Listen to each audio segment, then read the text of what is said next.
Marcin Majerkiewicz. For the murder of Stuart Everett, I sentence you to imprisonment for life. Taking account of all the relevant circumstances and the aggravating and mitigating factors that I have set out, the appropriate minimum term will be 34 years. This will be reduced by the time spent on remand, which is 334 days,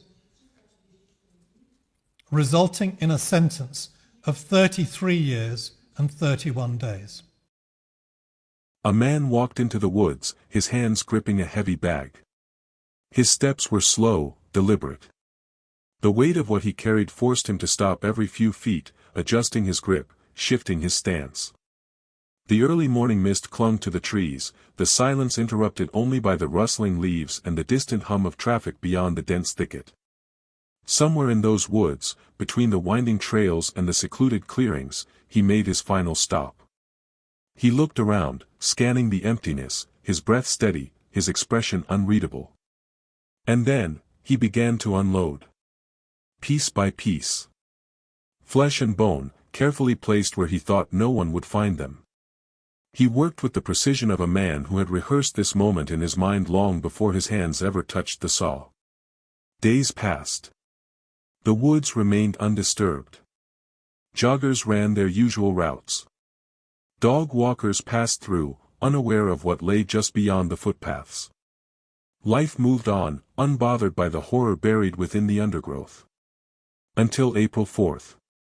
A man, walking his dog, noticed something strange. A shape, out of place. At first, he thought it was an animal, maybe something discarded, rotting in the dirt.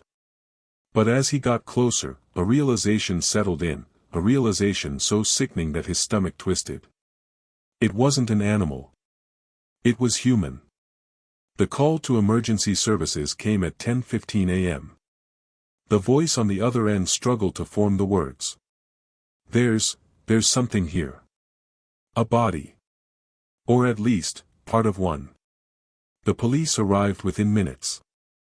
Officers stood at the edge of the trail, their faces pale as they absorbed the scene before them. The truth was undeniable, this was no accident. Someone had done this. Deliberately. Methodically. And as officers began their search, their worst fears were confirmed. Because what they found that morning was only the beginning. Across Manchester, in the quiet streets of Eccles, a man went about his day as if nothing had changed. His rent was paid. His groceries were stocked. He had bills to cover, messages to send, loose ends to tie up. A normal day, by all appearances. Except for one detail. The name on the bank transactions, the text messages being sent, the voice on the other end of the line when friends tried to check in, none of it belonged to the man they thought. Because Stuart Everett was gone. And the man responsible for his disappearance was doing everything he could to make sure no one noticed. But secrets don't stay buried forever. And soon, the truth about what happened inside that house on Liverpool Road would send shockwaves through the entire country. Spring, 2024. Salford, Greater Manchester. A town where life carried on in its quiet, familiar rhythm.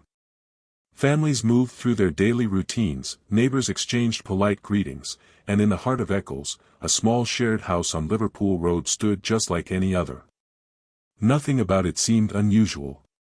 But within those walls, something unthinkable had already taken place.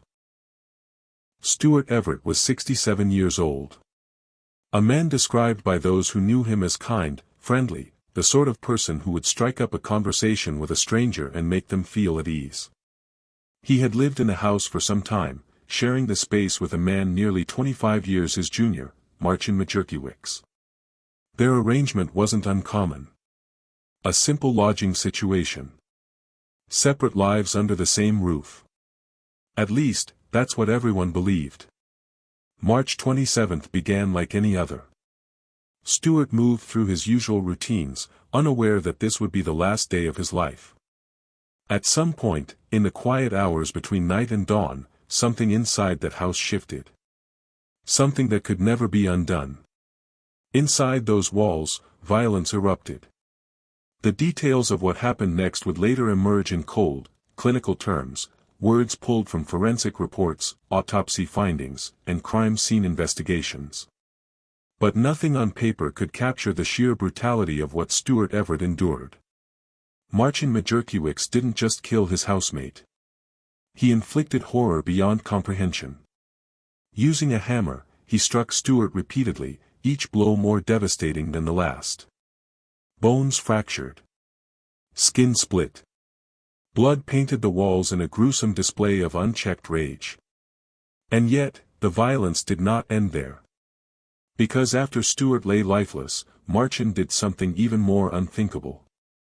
He didn't panic. He didn't run. Instead, he got to work. With a saw in hand, he began the chilling process of dismemberment. A methodical effort to erase a life, to make a body disappear.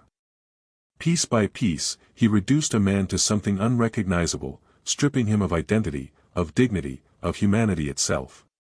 Then, over the course of days, he carried those pieces out of the house, concealed in bags, disposing of them with a calculated precision that suggested this was not an impulsive act. It was planned. Executed with a chilling sense of control. For weeks, no one suspected a thing. Stuart's absence raised no alarms. His phone still sent messages. His bank account remained active. To the outside world, he was simply living his life. But then, on April 4th, the lie began to unravel. A hiker, making his way through the quiet trails of Dale, spotted something unusual near the undergrowth. At first, he wasn't sure what he was looking at. But as he stepped closer, his breath caught in his throat. A severed limb, left abandoned in the dirt. The police were called. The area was sealed off. And as officers began their search, they uncovered more, a horrifying trail of human remains scattered throughout the wooded area. The search had only just begun. And soon, all roads would lead back to the house on Liverpool Road. Back to the man who had spent the past few weeks living his life as if nothing had happened. April 4, 2024. Dale Nature Reserve. The thick underbrush rustled softly in the wind as a lone hiker moved along the wooded path.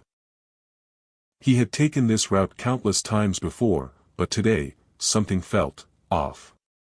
It wasn't just the stillness of the air or the eerie quiet that hung between the trees. It was the way the light caught something just beyond the trail, something pale. Something unnatural. At first, he hesitated. Maybe it was an animal carcass, a trick of the light, a piece of discarded trash. But as he stepped closer, his stomach twisted.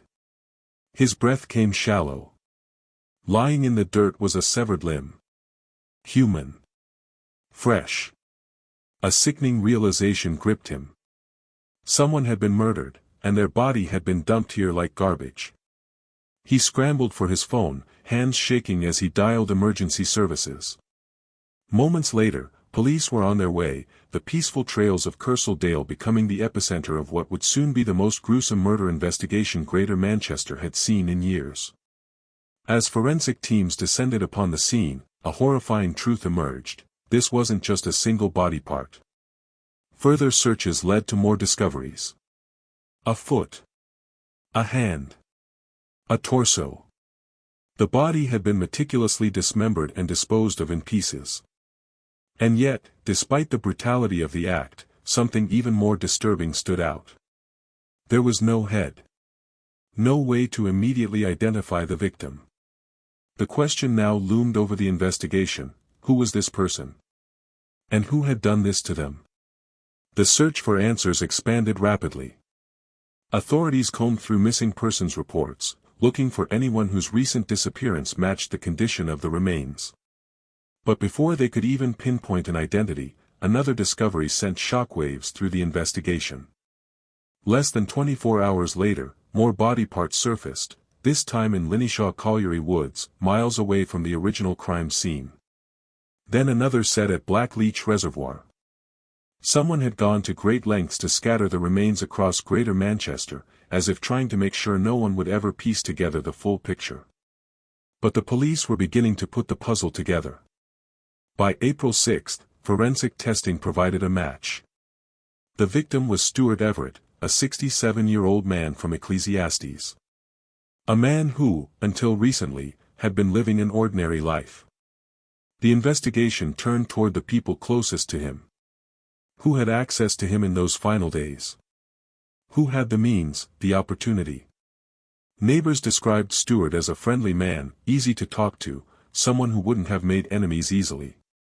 His closest friends were baffled. How could he, of all people, have met such a brutal fate? And why had no one noticed his absence until now? Then came the first crack in the case. When detectives attempted to trace Everett's last known movements, they found something deeply unsettling: his phone was still active. Days after his confirmed death, text messages were still being sent. Birthday cards had even been mailed to his relatives. A chilling attempt to maintain the illusion that Stuart Everett was still alive. But investigators knew better. Someone had been using his phone. Someone had been pretending to be him. They pulled phone records, checking the locations of the outgoing messages. All of them led back to one place, Liverpool Road. The home Stuart Everett shared with Marcin Majerkiewicz. Neighbors were interviewed. Most said the same thing: Majerkiewicz was quiet, kept to himself, didn't stand out. But others had noticed something strange in the past few days. They had seen him hauling heavy bags out of the house, struggling under their weight. And then came the moment that sealed his fate. CCTV footage, pulled from surveillance cameras near the disposal sites, showed a solitary figure moving through the darkness. A man dressed in a heavy coat, dragging an overstuffed bag. His posture strained, his movements deliberate. Detectives zoomed in, enhancing the footage frame by frame. And there, caught under the pale glow of a streetlight, was the face of Marcin Majerkiewicz. The net was closing in. Investigators had the evidence. They had the motive. Now, they needed to bring him in before he had a chance to disappear forever. April 25, 2024. The hunt was over.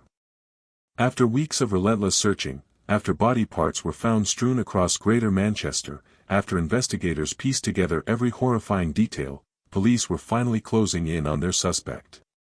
Marcin Majerkiewicz, the quiet and unassuming housemate, had unknowingly led detectives right to him.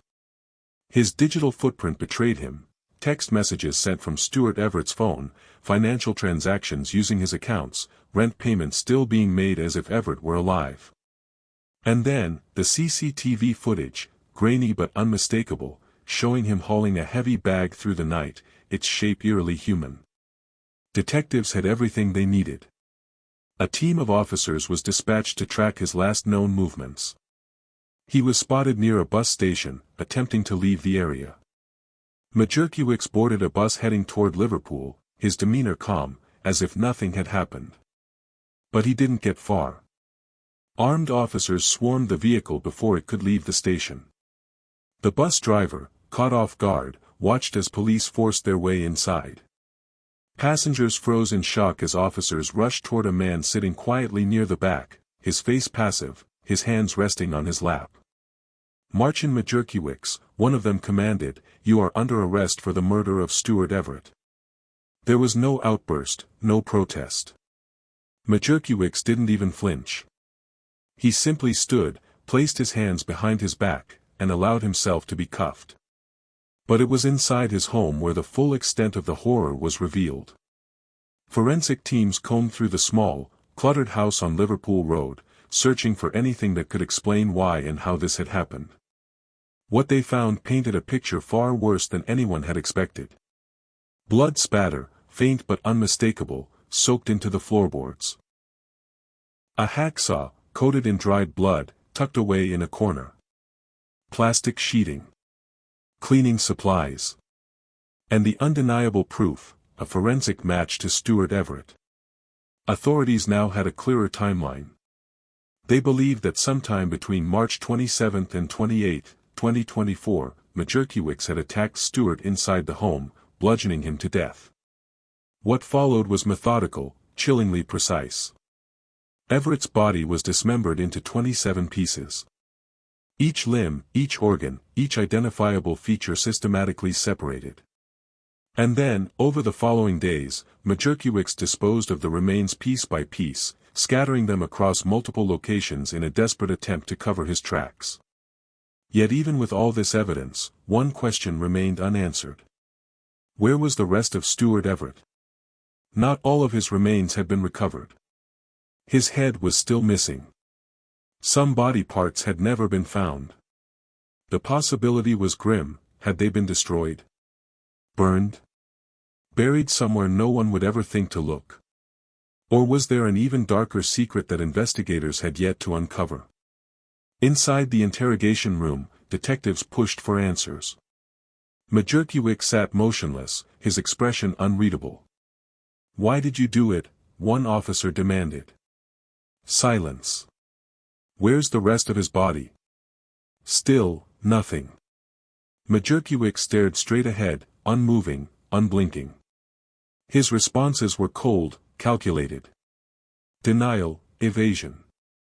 He refused to acknowledge the horror he had inflicted, refused to explain why he had continued living in the house, why he had used Stuart's phone, why he had gone to such lengths to pretend the man was still alive. The evidence, however, spoke louder than words. Majerkiewicz had been caught. There was no escaping the truth. But the mystery wasn't over. Because out there, somewhere, a part of Stuart Everett was still missing. April 25, 2024. The hunt was over. After weeks of relentless searching, after body parts were found strewn across Greater Manchester, after investigators pieced together every horrifying detail, police were finally closing in on their suspect. Stuart Everett's life ended in a way no one could have imagined, violently, mercilessly, and with a level of deception that still leaves investigators questioning the true extent of the crime. While Marcin Majerkiewicz sits behind bars, refusing to speak, a disturbing mystery remains. What happened to the rest of Stuart's remains? Was there a part of this case that never came to light? Could there be details still hidden, waiting to be uncovered? And then there's the question of motive. Why did Majerkiewicz continue living in the house, paying bills, sending messages, and pretending Stuart was alive? Was it calculated manipulation? A desperate attempt to evade capture? Or was there something even more sinister in his mind? What do you think? Do you believe there's more to this case than what investigators uncovered? And if so, what could Majerkiewicz be hiding? Let us know your thoughts in the comments below. For more shocking true crime cases, subscribe and turn on notifications, so you never miss an episode. If you want us to cover more cases like this one, hit the like button. It helps us bring you more in-depth investigations into the darkest corners of the human mind.